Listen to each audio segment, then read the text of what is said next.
OnePlusന്റെ പുതിയ രണ്ട് ഫോണുകൾ ലോഞ്ച് ചെയ്തിരിക്കുകയാണ്. OnePlus 7ഉം അതുപോലെ OnePlus 7 Proയും. വളരെ പ്രതീക്ഷയോടെ കാത്തിരുന്ന രണ്ട് ഫോണുകളായിരുന്നു OnePlus 7ഉം OnePlus 7 Proയും. ഇന്നത്തെ വീഡിയോയിൽ ഞാൻ പറയാൻ പോകുന്നത് OnePlus 7 Pro എന്നുള്ള ഫോണിന്റെ വിശേഷങ്ങളാണ്. OnePlus 7നെ പറ്റിയിട്ടുള്ള ഒരു വീഡിയോ ഞാൻ പിന്നെ ചെയ്യുന്നതായിരിക്കും. ആ ഒരു വീഡിയോയുടെ നോട്ടിഫിക്കേഷനൊക്കെ നിങ്ങൾക്ക് ലഭിക്കണമെന്നുണ്ടെങ്കിൽ ഈ ഒരു ചാനൽ ഇപ്പോൾ തന്നെ സബ്സ്ക്രൈബ് ചെയ്ത് വെക്കുക. പിന്നെ അടുത്ത് വരുന്ന ഒരു ബെല്ലൈക്കണും കൂടി എനേബിൾ ചെയ്ത് വെച്ചാൽ മാത്രമേ അതിന്റെ നോട്ടിഫിക്കേഷൻ നിങ്ങൾക്ക് കറക്റ്റായിട്ട് ലഭിക്കുകയുള്ളൂ. ആദ്യം നമുക്ക് OnePlus 7 Proയുടെ ഡിസ്പ്ലേ പറ്റി നോക്കാം. 6.67 ഇഞ്ചിന്റെ ഫ്ലൂയിഡ് അമോലെഡ് ഡിസ്പ്ലേയുമായിട്ടാണ് ഈ ഒരു ഫോൺ വരുന്നത്. ഈ ഒരു ഫോണിൽ ക്വാഡ് HD റെസൊല്യൂഷനാണ് നമുക്ക് ലഭിക്കുന്നത്. ആദ്യമായിട്ടാണ് OnePlusന്റെ ഒരു ഫോണിൽ ക്വാഡ് HD ഡിസ്പ്ലേ ഉപയോഗിക്കുന്നത്. പിന്നെ ഈ ഒരു ഫോണിൽ HDR10+ന്റെ സപ്പോർട്ട് നമുക്ക് ലഭിക്കുന്നുണ്ട്. ഇതൊക്കെ കൊണ്ട് തന്നെ വളരെ മികച്ചൊരു സ്ക്രീൻ ക്വാളിറ്റി ആയിരിക്കും ഈ ഒരു ഫോണിൽ നമുക്ക് ലഭിക്കുക. പിന്നെ ഈ ഒരു ഫോണിൽ 90 ഹെർട്സിന്റെ റിഫ്രഷ് റേറ്റ് ആണ് ഉപയോഗിച്ചിരിക്കുന്നത്. സാധാരണ ഫോണുകളിലൊക്കെ 60 ഹെർട്സിന്റെ റിഫ്രഷ് റേറ്റ് ആണ് ഉപയോഗിക്കുന്നത്. ഇതിനോടുള്ള മെച്ചം എന്താണെന്ന് വെച്ചാൽ ഒന്നും കൂടി ബെറ്റർ ആയിട്ടുള്ള ഒരു ടച്ച് റെസ്പോൺസ് ആയിരിക്കും ഈ ഒരു ഫോണിൽ നമുക്ക് ലഭിക്കുക. പിന്നെ എടുത്തു പറയേണ്ട ഒരു കാര്യം പോപ്പപ്പ് സെൽഫി ക്യാമറയുമായിട്ടാണ് ഈ ഒരു ഫോൺ വരുന്നത് എന്നുള്ളതാണ്. പോപ്പപ്പ് സെൽഫി ക്യാമറ എന്ന് പറഞ്ഞാൽ നമ്മുടെ ഫോണിന്റെ ഫ്രണ്ട് ക്യാമറ വരുന്നത് ഫോണിന്റെ ഉള്ളിലാണ്. അപ്പോൾ നിങ്ങൾക്ക് സെൽഫി എടുക്കണമെന്നുണ്ടെങ്കിൽ ഫോണിന്റെ ക്യാമറ ആപ്പ് ഓപ്പൺ ആക്കിയാൽ തന്നെ ഈ ഒരു സെൽഫി ക്യാമറ മുകളിലോട്ട് പൊന്തി വരുന്നതാണ്. പോപ്പപ്പ് സെൽഫി ക്യാമറ ഓപ്പൺ ആയിട്ട് നിൽക്കുമ്പോൾ നിങ്ങളുടെ കയ്യിൽ നിന്ന് ഫോൺ വീഴുകയാണെങ്കിൽ ഈ ഒരു കാര്യം ഫോൺ ഓട്ടോമാറ്റിക്കായിട്ട് ഡിറ്റക്ട് ചെയ്യും. എന്നിട്ട് പോപ്പപ്പ് സെൽഫി ക്യാമറ ഓട്ടോമാറ്റിക്കായിട്ട് ഉള്ളിലോട്ട് പോകുന്നതായിരിക്കും. ഓവറോൾ ഡിസൈനെ പറ്റി പറയുകയാണെങ്കിൽ ഫ്രണ്ടിൽ നമുക്ക് ഒരു കേർവ്ഡ് ഗ്ലാസ് ഡിസൈൻ ആണ് വരുന്നത്. ബാക്ക് കവർ വരുന്നത് ഒരു ഗ്ലാസ് ഡിസൈനുമായിട്ടാണ്. ബാക്കിൽ നമുക്ക് ചെറിയൊരു കേർവ്ഡ് ഡിസൈൻ തന്നെയാണ് ലഭിക്കുന്നത്. വളരെ സ്റ്റൈലിഷ് ആയിട്ടുള്ള ഒരു ഫോണാണ് OnePlus 7 Pro എന്നുള്ളത്. ഇൻ ഡിസ്പ്ലേ ഫിംഗർ പ്രിന്റ് സെൻസറുമായിട്ടാണ് ഈ ഒരു ഫോൺ വരുന്നത്. പെർഫോമൻസിനെ പറ്റി പറയുകയാണെങ്കിൽ സ്നാപ്ഡ്രാഗൺ 855 എന്നുള്ള പ്രോസസ്സറാണ് ഈ ഫോണിൽ ഉപയോഗിച്ചിരിക്കുന്നത്. ഏറ്റവും ബെസ്റ്റ് ആയിട്ടുള്ള പ്രോസസ്സറാണിത്. അതുകൊണ്ട് തന്നെ വളരെ മികച്ചൊരു പെർഫോമൻസ് ഈ ഒരു ഫോണിൽ നമുക്ക് ലഭിക്കുന്നതായിരിക്കും. പിന്നെ 6GB റാമാണ് ബേസ് വേരിയന്റിൽ വരുന്നത്. 8GB റാമിന്റെ ഒരു വെർഷനും 12GB റാമിന്റെ മറ്റൊരു വെർഷനും നമുക്ക് ലഭിക്കുന്നുണ്ട്.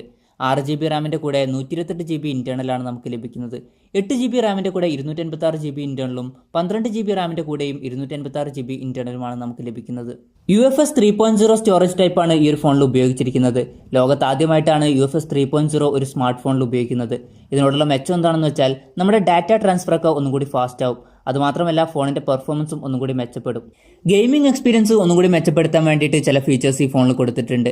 ആദ്യം പറയേണ്ടത് മുമ്പ് പറഞ്ഞിരുന്ന 90 ഹെർട്സ് റിഫ്രഷ് റേറ്റ് എന്നുള്ള ഫീച്ചറാണ്.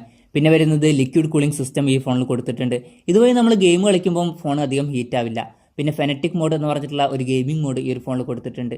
ഈ ഒരു മോഡ് ഓൺ ആക്കി വെച്ചാൽ CPU പെർഫോമൻസ് മാക്സിമം ഗെയിമിങ്ങിനായിരിക്കും യൂസ് ചെയ്യുക. പിന്നെ ഗെയിം കളിക്കുമ്പോൾ അനാവശ്യമായിട്ടുള്ള നോട്ടിഫിക്കേഷനും നമുക്ക് ലഭിക്കില്ല. ഈ ഒരു ഫോണിൽ ഒന്നുകൂടി ബെറ്റർ ആയിട്ടുള്ള ഒരു വൈബ്രേഷൻ മോട്ടറാണ് ഉപയോഗിച്ചിരിക്കുന്നത്. പിന്നെ സ്റ്റീരിയോ ഡ്യുവൽ സ്പീക്കറാണ് ഈ ഒരു ഫോണിൽ വരുന്നത്. ഇതിന്റെ കൂടെ നമുക്ക് ഡോൾബി അറ്റ്മോസിന്റെ സപ്പോർട്ടും ലഭിക്കുന്നുണ്ട്. അതുകൊണ്ട് തന്നെ വളരെ മികച്ചൊരു സൗണ്ട് ക്വാളിറ്റി ആയിരിക്കും ഈ ഒരു ഫോണിൽ നമുക്ക് ലഭിക്കുക. ആൻഡ്രോയിഡ് 9 ബേസ് ചെയ്തിട്ടുള്ള ഓക്സിജൻ OS സോഫ്റ്റ്വെയർ ആണ് ഈ ഫോണിൽ ഉപയോഗിച്ചിരിക്കുന്നത്. പിന്നെ ഈ ഒരു ഫോണിൽ നമുക്ക് ഇൻബിൽഡ് ആയിട്ട് സ്ക്രീൻ റെക്കോർഡിംഗ് ആപ്ലിക്കേഷൻ വരുന്നുണ്ട്. ഇതുകൂടാതെ സെൻ മോഡ് എന്ന് പറഞ്ഞിട്ടുള്ള ഒരു മോഡും കൂടി ആഡ് ചെയ്തിട്ടുണ്ട്. ഇതെന്താണെന്ന് വെച്ചാൽ നമ്മൾ ഫോൺ അധികം യൂസ് ചെയ്യുകയാണെങ്കിൽ നമ്മളോട് ഒരു 20 മിനിറ്റ് ഫോൺ യൂസ് ചെയ്യാതിരിക്കാൻ പറയുന്ന ഒരു ഫീച്ചറാണ്. ക്യാമറയെ പറ്റി പറയുകയാണെങ്കിൽ പിൻ ക്യാമറ വരുന്നത് ഒരു ട്രിപ്പിൾ ക്യാമറ സെറ്റപ്പിലാണ്. 48 മെഗാ പിക്സലിന്റെ f1.6 അപ്പേഴ്സിൽ വരുന്ന ഒരു മെയിൻ സെൻസറാണ് ഉപയോഗിച്ചിരിക്കുന്നത്. ഇത് സോണിയുടെ IMX586ന്റെ ഒരു സെൻസറാണ്. പിന്നെ ഈ ഒരു സെൻസറിൽ നമുക്ക് OISന്റെ സപ്പോർട്ട് ലഭിക്കുന്നുണ്ട്. രണ്ടാമത് വരുന്നത് 16 മെഗാ പിക്സലിന്റെ ഒരു വൈഡ് ആംഗിൾ ലെൻസ് ആണ്. f2.2 അപ്പേഴ്സിലാണ് കൊടുത്തിരിക്കുന്നത്. പിന്നെ ഈ ഒരു സെൻസർ വെച്ചിട്ട് 117 ഡിഗ്രിയുടെ ഒരു ഫീൽഡ് ഓഫ് വ്യൂ ആണ് നമുക്ക് ലഭിക്കുന്നത്. മൂന്നാമത് വരുന്നത് 8 മെഗാ പിക്സലിന്റെ ഒരു ടെലിഫോട്ടോ ലെൻസ് ആണ്. f2.4 അപ്പേഴ്സിലാണ് കൊടുത്തിരിക്കുന്നത്. പിന്നെ ഈ ഒരു ലെൻസ് വെച്ചിട്ട് 3x ഒപ്റ്റിക്കൽ സൂം സാധ്യമാവുന്നുണ്ട്. ഇതുകൂടാതെ OISന്റെ സപ്പോർട്ട് നമുക്ക് ലഭിക്കുന്നുണ്ട്. ഫ്രണ്ട് ക്യാമറ വരുന്നത് 16 മെഗാ പിക്സലിന്റെ f2.0 അപ്പേഴ്സിൽ വരുന്ന ഒരു സിംഗിൾ സെൻസറാണ്. നമ്മൾ നേരത്തെ പറഞ്ഞിരുന്നു പോപ്പപ്പ് സെൽഫി ക്യാമറയുമായിട്ടാണ് ഈ ഒരു ഫോൺ വരുന്നത് എന്നുള്ളത്. അത്യാവശ്യം നല്ലൊരു ക്യാമറ പെർഫോമൻസ് ഈ ഒരു ഫോണിൽ നമുക്ക് ലഭിക്കുന്നതായിരിക്കും.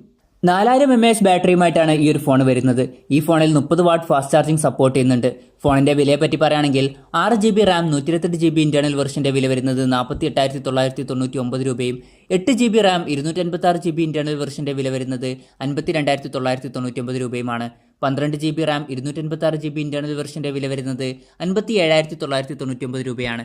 ഈ ഒരു ഫോണിന്റെ സെയിൽ സ്റ്റാർട്ട് ചെയ്യുന്നത് മെയ് 17 മുതലാണ്. ആമസോൺ വഴിയും അതുപോലെ OnePlus സ്റ്റോർ വഴിയുമാണ് ഈ ഒരു ഫോണിന്റെ സെയിൽ നടക്കുന്നത്.